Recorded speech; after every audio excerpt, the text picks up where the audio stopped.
I will do everything to have you and Annalyn back. Mahal mo pa rin ako. Ang programang ito ay rated SPG. Striktong patnubay at gabay ng magulang ang kailangan. Maaaring may masiselang tema, lingwahe, karahasan, sexual, horror o droga na hindi angkop sa mga bata.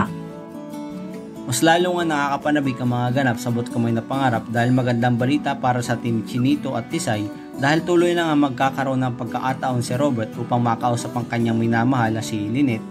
Paglabas pa lamang ng kotse ni Robert ay bigla niyang yayakapin itong si Lynette na para bang matagal nang hindi niya nakita. Gulat na gulat naman itong si Lynette dahil hindi nga niya inaasahan ang pagyakap na ito ni Robert. Kaya naman sa sobrang pagkabigla ni Lynette ay bigla niyang iiwas ang kanyang katawan kay Robert.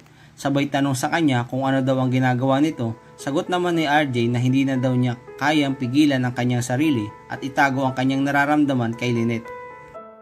Kaya naman bago mahuli pa ang lahat ay sasabihin at ipagtatapat na ni Robert kay Lynette na mahal niya pa rin ito kahit hindi pa lubusang bumabalik ang alaala ni Robert.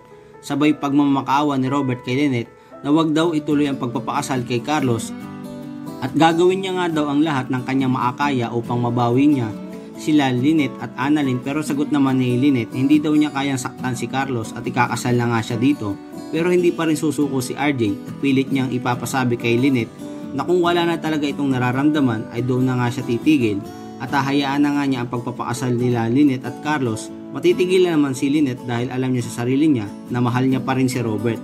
Pero hindi niya ito masabi-sabi dahil nahihiya nga na nga siya kay Carlos at iniisip niya pa rin ang sasabihin ng mga tao sa kanya.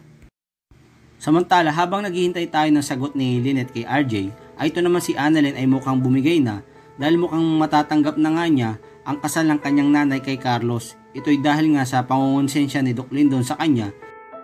Kaya naman magbibigay ng isang regalo si Annalyn kay Doc Carlos. Kaya naman kung isaaring umaasa sana ay balikan ni Lynette si RJ at sila ang magkatuloy hanggang sa huli ay pa-like ang video ito and don't forget to subscribe.